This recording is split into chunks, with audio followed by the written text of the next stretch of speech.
Andréia, é um prazer receber você no nosso painel do evento sobre eventos de indústrias criativas aqui no Brasil.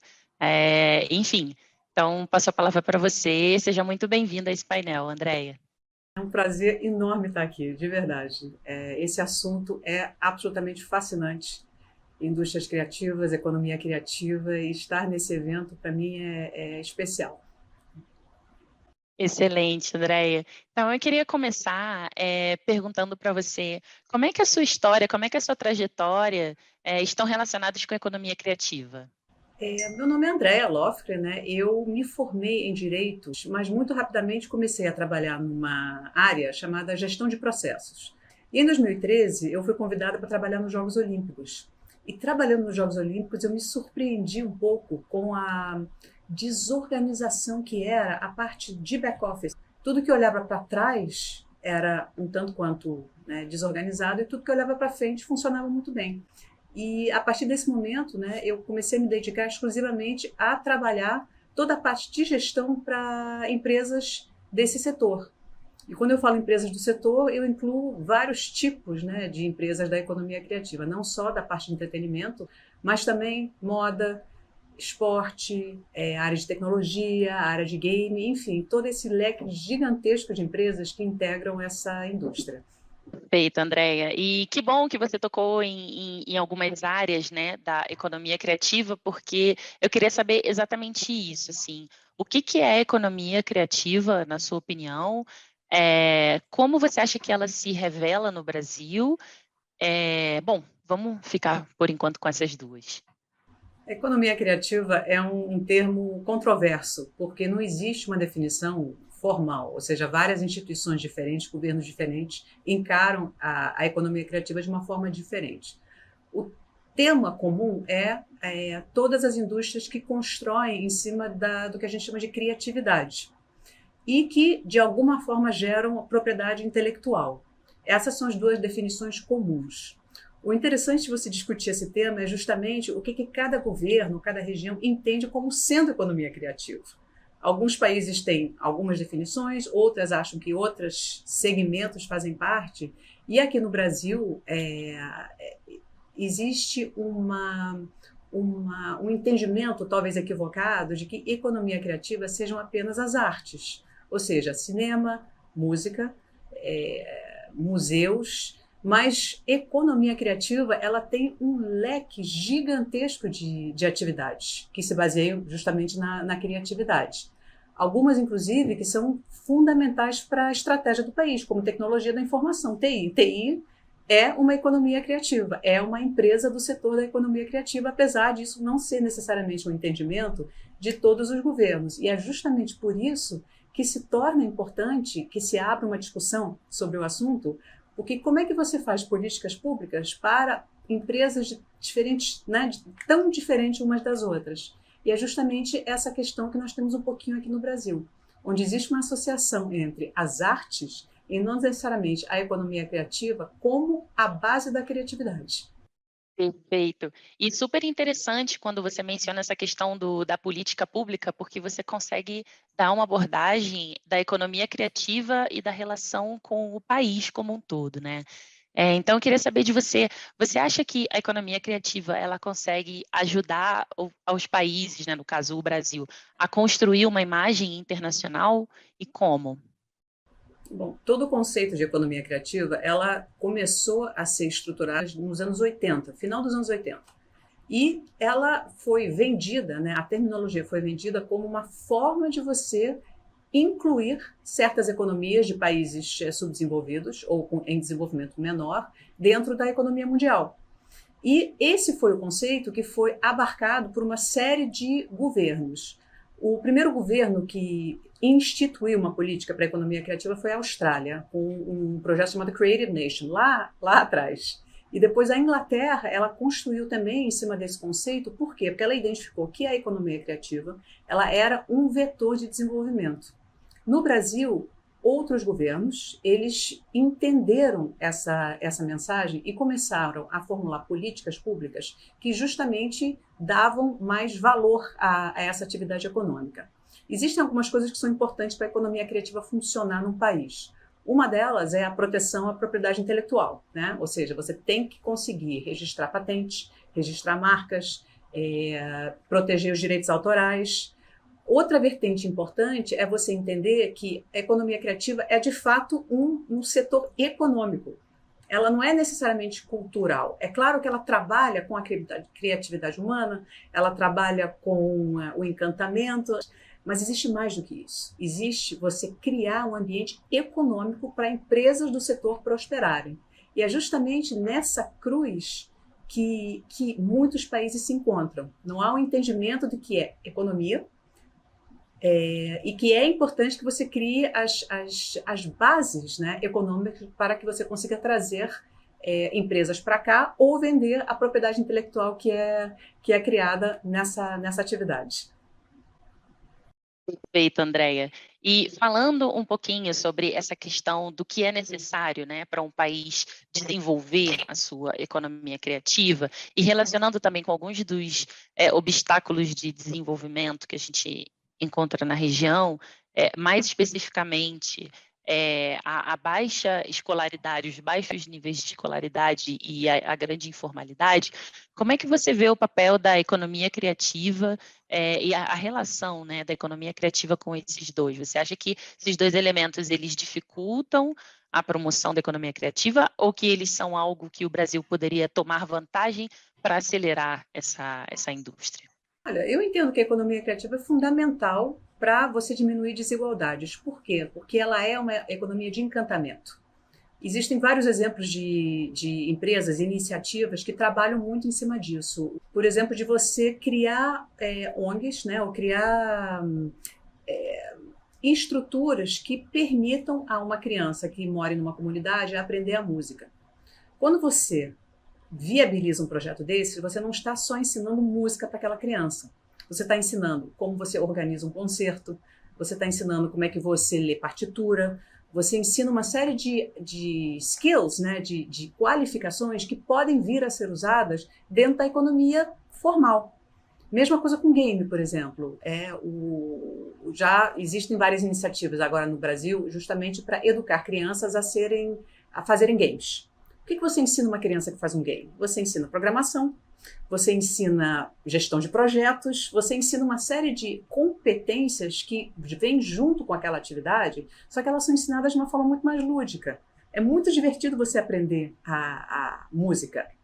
E você aprende as outras competências em paralelo. Então, o entendimento dos nossos governos de que essas atividades que são culturais de um lado e técnicas do outro, elas podem servir como uma base para você qualificar crianças que não necessariamente apenas viam uma universidade, né? O Brasil ele ainda vem de uma cultura um pouco antiquada, talvez, de que a universidade é considerada como o suprassumo da educação. Eu tenho mestrado, eu tenho pós-graduação, eu tenho várias coisas. Mas se quebrar o armário lá em casa, é um marceneiro que vai resolver minha vida. E essa filosofia é uma pena que ela não seja conceitualizada de uma forma melhor pelos governos, é uma forma de você começar a integrar crianças, né, e adolescentes dentro do mercado de trabalho. Esse é um entendimento que ainda não existe. Algumas pessoas entendem, mas não necessariamente ainda é uma política de governo que considera profissões técnicas como menores, digamos assim, do que seria uma profissão universitária, que é a coisa mais distante da realidade. Então, se a gente pega as atividades da economia criativa e começa a integrá-las dentro dos currículos escolares, você passa a ensinar as crianças de uma forma divertida, né? E isso faz uma grande diferença. Você tem uma conexão emocional com aquilo que você está aprendendo. E eu acho que isso tudo que você falou sintetizou muito bem a questão de como a economia criativa ela pode gerar um impacto social, né? Muito além do impacto sobre a geração de emprego, mas da sociedade como um todo, né? Vai além da questão econômica. E continuando, né, essa nossa conversa sobre economia criativa, indústria criativa, eu queria saber se você consegue ver alguma tendência para as indústrias criativas no Brasil e como é que você enxerga esse setor ao longo dos próximos 5 anos? A tendência, eu acho que é uma tendência mundial, mas que é muito forte aqui no Brasil, é você começar a investir em games, né? Em toda a parte de tecnologia, que hoje em dia, acho que o fundamental para qualquer desenvolvimento econômico, mas também profissional. E o que eu acho que é o interessante? É a percepção dos governos de que você tem que desenvolver essas competências de duas formas. Naturalmente, qualificando dentro das escolas, mas também criando as condições econômicas para empresas virem para cá e quererem investir na economia brasileira. Isso é uma coisa que não se fala muito, fala-se melhorar a economia de uma forma genérica. Mas eu entendo que você viabilizar as condições para que as pessoas queiram investir nos países é fundamental. Então, e a economia criativa, por definição, ela é transnacional. Você não consegue manter uma música fechada no quarto de ninguém hoje em dia. Vide, né, artistas internacionais brasileiros que estão tendo um sucesso estrondoso, né? A Anitta. Por que a Anitta fez sucesso fora do Brasil? Ela é competente, ela tem uma música interessante, enfim, mas ela tem uma estratégia baseada em análise de marketing, baseada em análise de mercado, onde ela conseguiu identificar um nicho e entrar naquele nicho. E isso são competências que talvez não sejam muito óbvias, né, na hora que você fala sobre economia criativa, mas elas são fundamentais. Então, é fomentar as condições para que você consiga criar localmente, usando a cultura local, mas distribuir globalmente, né? Que essa troca é que faz da economia criativa uma coisa muito, muito interessante. Perfeito, Andréia. E super interessante porque você consegue mostrar para a gente, né, com esse seu argumento de que a economia criativa ela auxilia, né, nessa imagem de país. Então, bom, fazendo esse gancho, eu queria, e já que você falou também sobre a questão do local, eu queria saber um pouquinho de você, como é que você enxerga a economia criativa como um potencial para descentralizar um pouco, né? Porque a economia criativa, talvez no Brasil, salvo engano, ela esteja mais concentrada no Rio e em São Paulo, mas você vê a economia criativa com o potencial de descentralizar e gerar o desenvolvimento em outras regiões? Se você fala de economia criativa das artes, ela é muito centralizada nas cidades. Se você fala da economia criativa lato sensu, com outras empresas de outros setores, existe uma centralidade, naturalmente, né, porque os clientes estão aqui, mas esse é o grande potencial de descentralização. Vou falar de moda, né, que, enfim, não tem nada necessariamente a ver com as artes, mas é um setor da economia criativa que é importantíssimo.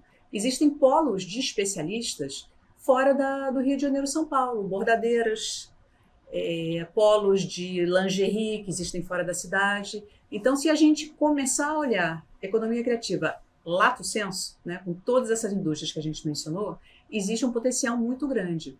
A área de entretenimento, ela ainda é um pouquinho centrada em Rio e São Paulo por uma questão de, eu acho que é um pouco de marketing, mas também de acesso.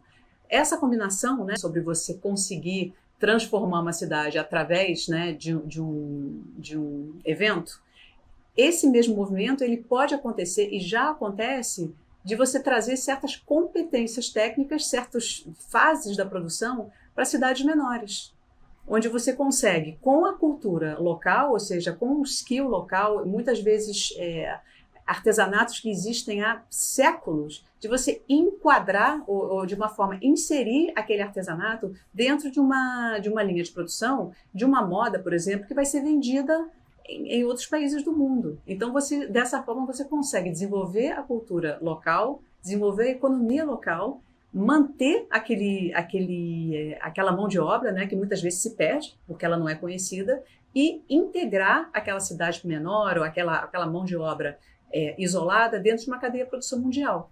E eu acho que é isso que é justamente o maravilhoso de economia criativa, de você estar nesse setor. Você não centraliza, você tem um grande potencial de descentralização de competências e de certas atividades econômicas. Perfeito, Andréia. E eu acho que não tem como a gente falar de nenhuma indústria, né, no período mais recente, sem falar da pandemia de Covid-19, né? Eu queria saber de você, assim, que tipo de mudanças você viu que a economia criativa precisou fazer, que tipo de adaptação e como a digitalização veio nesse sentido, né? Que oportunidades e que desafios a Covid e a digitalização trouxeram para a economia criativa? Eu atuo na área de gestão, ou seja, o meu foco de estudo é como é que as empresas se organizam Eu olho porque está atrás, eu não olho necessariamente o que está, né, para o público. E durante a pandemia, a gente viu alguns elementos diferenciadores de certas empresas. Algumas empresas elas migraram muito, muito rápido para o digital. Ou seja, elas já, na estrutura delas de gestão, elas já tinham o plano B, onde o digital era muitas vezes um produto adicional oferecido e que de uma hora para outra teve que ter uma migração operacional do físico para o digital. Isso, algumas empresas elas deslancharam na pandemia por causa disso, porque elas conseguiram entender que aquilo era uma oportunidade. Naturalmente, empresas que eram 100% focadas em atividades manuais, elas não conseguiram sobreviver. Por quê? Porque elas não tinham aquilo como plano B. Então, para certos setores da economia criativa, a pandemia foi catastrófica, mas para certas empresas desses setores, houve uma virada de chave muito rápido. Virada essa que eu entendo que vai permanecer depois que a pandemia acabar. Então, respondendo a sua pergunta de uma forma mais direta, talvez, sobreviveu nesse período quem conseguiu se adaptar. Ou seja, quem entendeu que a adaptação era algo necessário. E a capacidade de adaptação é algo que você aprende em colégios de business, por exemplo, né? Cursos de administração, cursos de MBA, uma das coisas que você aprende é como é que você cria estruturas organizacionais que sejam adaptáveis para as novas situações. Por isso que é tão importante, inclusive, de você incluir esse tipo de competência dentro dos ensinamentos, né? Das qualificações. Por quê? Porque você pode ter um produto absolutamente maravilhoso, olhando para fora, mas se você não se organiza internamente, você não consegue sobreviver. Então, isso que eu acho, na minha opinião, foi a grande lição da pandemia. As pessoas tiveram que aprender a se reinventar e tiveram que conseguir, de uma forma muito rápida, mudar as suas estruturas para fazer com que as empresas permanecessem. Então, assim, eu entendo que esse tipo de competência, né, na hora que a gente fala de economia criativa, ela é fundamental. E aí, voltando para as políticas públicas, os nossos governos eles têm que ter mecanismos que viabilizem esse tipo de troca, né, que foi uma das coisas que foram trabalhadas durante a pandemia, que eles entendam que leis que são extremamente rígidas, elas precisam ser um pouquinho mais flexíveis, talvez, para permitir essas mudanças rápidas.